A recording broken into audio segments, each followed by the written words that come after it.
পদে দেবী সত্যবত্তায় নব নম। করজোড়ে ভক্তি ভরে প্রণাম করি সাধুবরে অভাজানি কৃপা করে করো আশীর্বাদ। নাহি জানি ভক্তি গীতি অধম ভাব নয়তি আমি অতি মোড়মতি না হয় অপবাদ।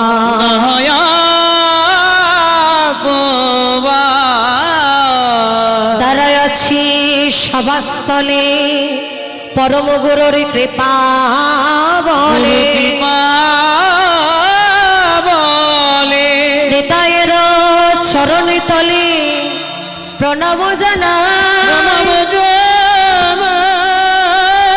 রাধা কৃষ্ণের প্রেম লীলা শ্রবণী গলায় শিলা প্রেম ভরে মধুর লীলা উচ্চৈ সারে গাই।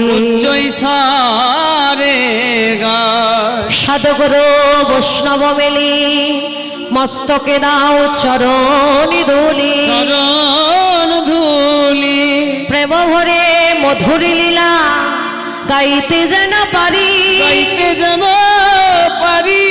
ভক্ত রসিক শ্রোতা বসিয়াছেন যথা তথা বদন ভরে সবাই মিলে একবার বলুন হরি হরে হৃদয় গৌর হরি হরি বল হরি হরি বল বলুন হরি হরি বলুন হরি হরি।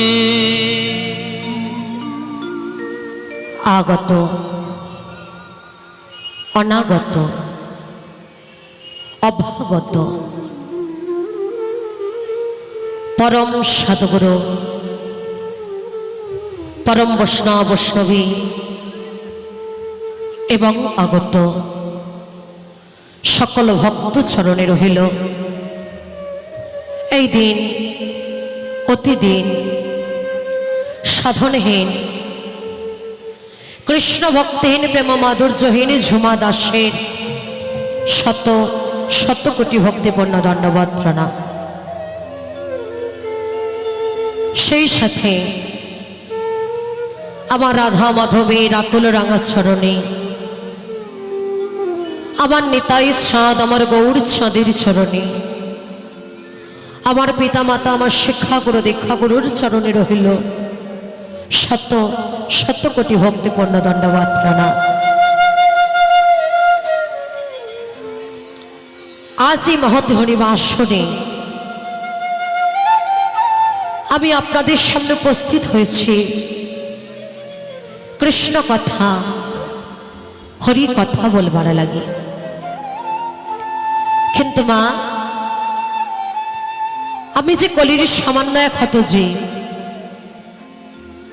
আর কলির এই সামান্য হত জীব হয়ে ভগবানেরই অনন্ত কোটি কৃষ্ণ নাম ভগবানেরই অনন্ত কোটি হরি নাম আমারই এক বদনী কিভাবে পরিবেশন করে সমাপ্ত করব তাহা আমি জানি না। তবু আমি গুরুমুখে আস্বাদন করেছি গুরুকে পাহি কেবলম অর্থাৎ সাধুগুরু ব্রাহ্মণ বৈষ্ণবের নাকি আপাত করুণা থাকলে সমস্ত অসাধ্যকে সাধন করা যায়। তাই আপনারা আপনাদের নিজ নিজ চরণ ধুলা আমার মাথায় তুলে দেবেন। আপনাদের চরণ ধুলা মাথায় নিয়ে আজ আমি আপনাদেরকে শোনাবো সেই কৃষ্ণ কথা, শোনাবো সেই হরি কথা। লীলা পরিবেশনে অনেক ভুল ত্রুটি হবে, নিজ নিজ সন্তান জ্ঞানী নিজ নিজ ভগিনী জ্ঞানী আমাকে সবাই ক্ষমা করে দেবেন। আজ আমরা এমন এক ভক্তির কথা আস্বাদন করব যিনি একাধারে ছিলেন কৃষ্ণের পরম প্রিয় ভক্ত, আবার একাধারে ছিলেন কৃষ্ণের পরম প্রিয় বন্ধু। বন্ধু যে কেমন হয়, বন্ধু যে কেমন হওয়া উচিত, বন্ধুত্বের দৃষ্টান্ত রেখে গিয়েছিলেন সেই ভক্ত। আজ আমাদের আস্বাদনের বিষয় কৃষ্ণ সুদামা। তবে বাবা, যাহা লীলা আস্বাদন করি না কেন, একজনের চরণ আশ্রয় না করলে আমাদের কোনো লীলা শোনাই সার্থক নয়। তিনি হলেন কলিযুগ পাবন অবতার আমার শ্রীকৃষ্ণ চৈতন্য মহাপ্রভু। শাস্তি বলছে, যদি গৌরী না হইত কিমতি হইত, কেমনই ধরিতাম দে শ্রী রাধার মহিমা প্রেম রসসীমা জগৎকে জানাতকে। অর্থাৎ যদি গৌরী না হতো, বৃন্দাবনে দাপর যুগের রাধা কৃষ্ণের প্রেম লীলার কথা আমরা হতভাগ্য কলির জীব কেউ কিন্তু কখনো জানতে পারতাম না। মা মহাপ্রভুই আমাদেরকে জানিয়ে দিয়ে গিয়েছেন বৃন্দাবন কি, মহাপ্রভুই আমাদেরকে জানিয়ে দিয়ে গিয়েছেন শ্যামকুণ্ড কি, রাধাকুণ্ড কি, মহাপ্রভুই আমাদেরকে জানিয়ে দিয়ে গিয়েছেন গিরি গোবর্ধন কি, যমুনা কি, তবেই কিন্তু বৃন্দাবন কি আমরা জেনেছি। তাই আগে আমরা মহাপ্রভুর চরণ আশ্রয় করব, তারপর আমরা আমাদের মূল বিষয় লীলা আস্বাদন করব কৃষ্ণ সুদামা। সবাই যাব আমার মহাপ্রভুর কাছে, কি গো মায়েরা, সবাই যাব। মনে রাখবেন, যোগ কিন্তু একবার আসে, আর সে যোগ যদি একবার বিয়োগে পরিণত হয়, যোগকে আর ফিরে পাওয়া যায় না। আমরা তো সবাই সংসারী মানুষ। মা, সারাদিন সংসার করতে করতে দিনান্তে কৃষ্ণ বলি না, হরি বলি না। আজ যখন সংসারের মায়া ত্যাগ করে এসেছেন মধুর বৃন্দাবনে, এসেছেন হরিবাসরে, তাহলে চলুন আজ আমরা সবাই মিলে যাই নদিয়া নবদ্বীপ ধামে আমার গৌর সুন্দরের কাছে। আমার মহাপ্রভু ব্রজচ্ছিরি নদিয়ায় এলেন কেন না, আমাদের মতো হতভাগ্য কলির জীবকে উদ্ধার করবার জন্য। সত্য ত্রেতা দাপর তিন যুগে ভগবান ভক্তির সাথে লড়াই করেছে, যুদ্ধ করেছে, অস্ত্র তুলে নিয়েছে, কিন্তু কলিযুগে তা করলেন না। কিভাবে কলির জীবকে উদ্ধার করলেন বলে শোনো। আহা কেহ বলে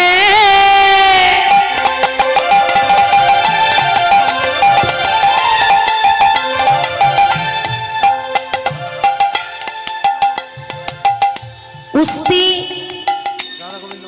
রাধা গোবিন্দ মন্দির প্রাঙ্গণে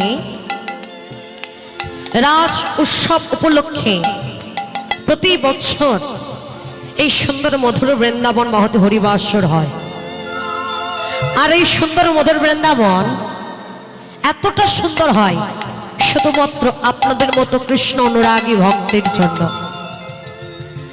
এত সুন্দর ঐতিহ্যময় হরিবাসরে তিনটি জিনিস ছাড়া বড় ফাঁকা লাগে। এক হলো শঙ্খের ধ্বনি। আমার এদিকে অনেক গল্প হয়ে গেছে, এবার একটু আমার কথাটা শুনুন। আমিও তো কিছু বলবো বলে এখানে এসেছি। মা, আমাকে একটু করুণা করুন। শঙ্খ কেউ এনেছেন? আনা হয়নি না? দুই হলো উলুধ্বনি এনেছেন তো? উলুধ্বনিটা সবাই, আমি জানি এখানকার মায়েরা খুব ভালো উলু দিতে পারেন। একবার প্রেম ষোলো ধ্বনিটা তুলুন। হচ্ছে না, আরেকটু জোরে হোক। বাহ। আর তিন হলো দুটি বাহু উত্তোলন করে উচ্চ ঈশ্বর হরি ধ্বনি। নিতাই গৌর কৃষ্ণ প্রেমানন্দে হরি হরি হরি হরি। আরেকবার উলু ধ্বনিটা হোক। হরি হরি কে হওয়ালে কে হওয়ালে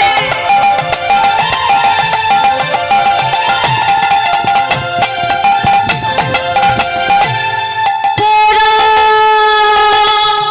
বেতে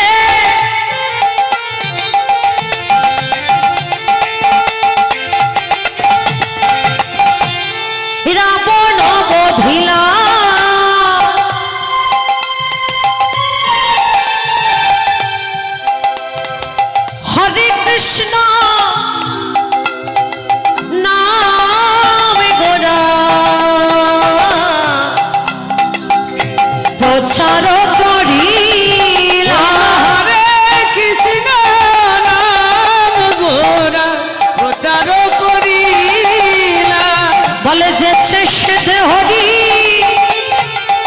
নাম দিল, সেধে হরি নাম দিল, যেছে সেধে হরি নাম দিল, সেধে হরি নাম দিল, জীবের হাতে ধরিয়া পায়ে ধরে, যেতে সেধে হরি নাম দিল, জীবের হাতে ধরিয়া পায়ে ধরে কবিরা নামে লাহনা লাহ বলে ধরি পায়ে ধরে নাম লহ নাম লহ বলে, হাতে ধরে আর পায়ে ধরে নাম লহ নাম লহ, জীবে হাতে ধরে আর পায়ে ধরে, তাই গৌর হরি হরি বল, ধরে পায়ে ধরে নাম লহ নাম লহ বলে, ধরে পায়ে ধরে নাম লহ নাম লহ বলে, হাতে ধরে পায়ে ধরে যেতে সেধে নাম দিল, হরে কৃষ্ণ হরি নাম হরেতে বিলালো, হরে কৃষ্ণ হরি নাম গোরা হরেতে বিলালো, কেহ বলি পুরাবিতি রাবণ অবধিলা, হরে কৃষ্ণ নাম গোড়া প্রচার করিলা। সত্য ত্রেতা দাপর যুগে ভগবান ভক্তদেরকে উদ্ধার করবার জন্য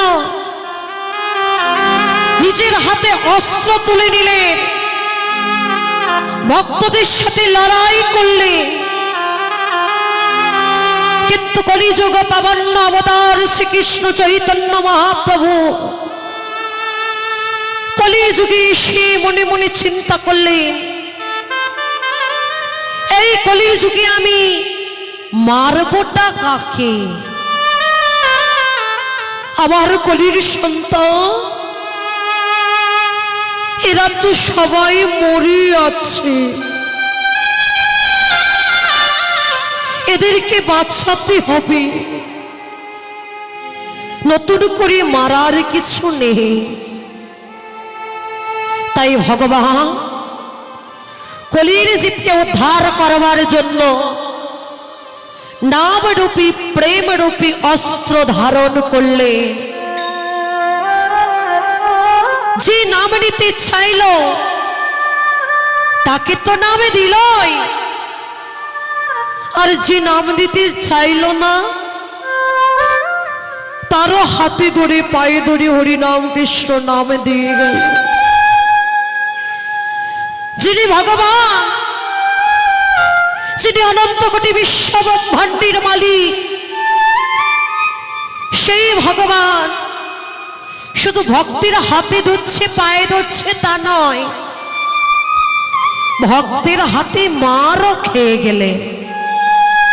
কি গো বাবা, মার খাইনি? মেরেছ কলসির কানা, তাই বলি কি প্রেম দেব না? ভগবান ভক্তির হাতে মারও খেলেন। তবু কলির জীবকে বললেন, হে জীব, তোমরা একবার কৃষ্ণ বলো, একবার হরি বলো। হে জ্ঞানন্ধ কলির জীব, কলির জীব, হে পাপন্ধ কলির জীব, কলির জীব, একদিন তো তোমরা বলেছিলে যেদিন তোমরা মাতৃগর্ভে ছিলে, ঊর্ধ্বপদ হেটমুণ্ডে ভগবানকে বলেছিলে, হে দয়াময় হে কৃপাময়, হে কৃপাময়, একবার আমায় ভবের মাঝে নিয়ে চলো, ভবের মাঝে নিয়ে চলো, ভবের মাঝে গিয়ে তোমার নামে গুণগান করব।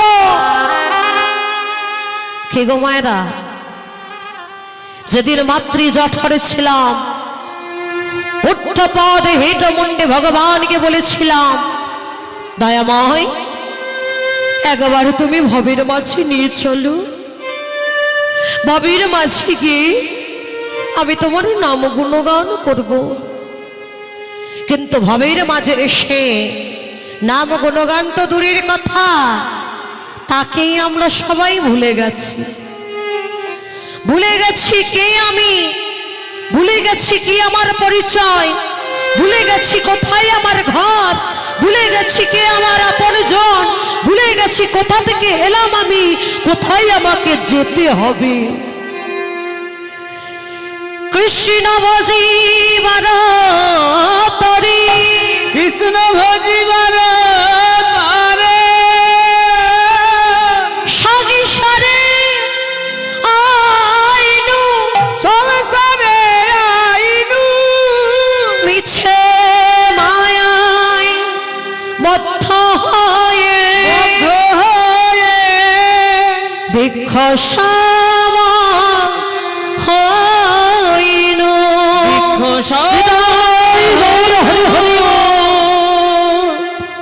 ও মায়েরা, এ জগৎ মাঝে আমরা কেন এসেছিলাম? খুন্তি নাড়ার জন্য না? কি গো, বাসন মাজার জন্য, বাচ্চা পালনের জন্য? বাবা, সারাটা জীবনের সংসারের বোঝাটা বয়ে নিয়ে যাওয়ার জন্য? তাই কি আমাদের জন্ম হয়েছিল? বলেন না, বলে তাহলে কি সংসার করব না? ভগবান কিন্তু একবারও বলেনি যে তোমরা সংসার করো না।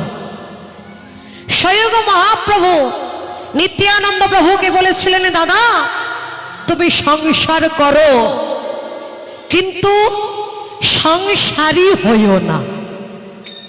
সংসার করো কিন্তু সংসারী হইও না। এ কেমন কথা? বলে পাকে পদ্ম ফুল ফোটে, পদ্ম ফুল পাকেতে জন্ম হয়, কিন্তু পদ্ম ফুলের গায়েতে পাক লাগে না। তেমনি সংসার করো, কিন্তু সংসারের মায়াজালের মধ্যে আবদ্ধ হয়ে ভুলে যেও না কেন তোমার জন্ম হয়েছিল। কৃষ্ণ ভজিবার তরে সংসারে আইন, মিছে মায়ায় বদ্ধ হয়ে বৃক্ষ সম হইন। কৃষ্ণ ভজনের লাগে আমাদের জন্ম হয়েছিল, এই কথাটা আমরা সবাই ভুলে গিয়ে আমার আমার আমার আমার আমার আমিত্বে ডুবে যাচ্ছি। স্ত্রী আমার, স্বামী আমার, বাড়ি আমার, গাড়ি আমার, টাকায় আমার, করি আমার, বিষয় আমার, বৈভব আমার। আর এই আমার আমার আমার আমার করতে গিয়ে একবার বলুন তো বাবা, এখানে যে এত ভক্ত শ্রোতা বসে আছেন, একবার হাতটা তুলে দেখান তো, জীবনে কে সুখী? জীবনে কেউ সুখী? জীবনে যদি কেউ সুখী হন একবার হাতটা তুলুন। আমরা জীবনে কেউ সুখী নই। আমাদের প্রত্যেকের জীবনে কোথাও না কোথাও কোনো না কোনো কষ্ট লুকিয়ে আছেই আছে। আমরা জীবনে কেউ সুখী নই। সুখী হব কি করে? সুখ তো একটা জায়গায় লুকিয়ে আছে, সেটা হলো আমার রাধা মাধবীর চরণ।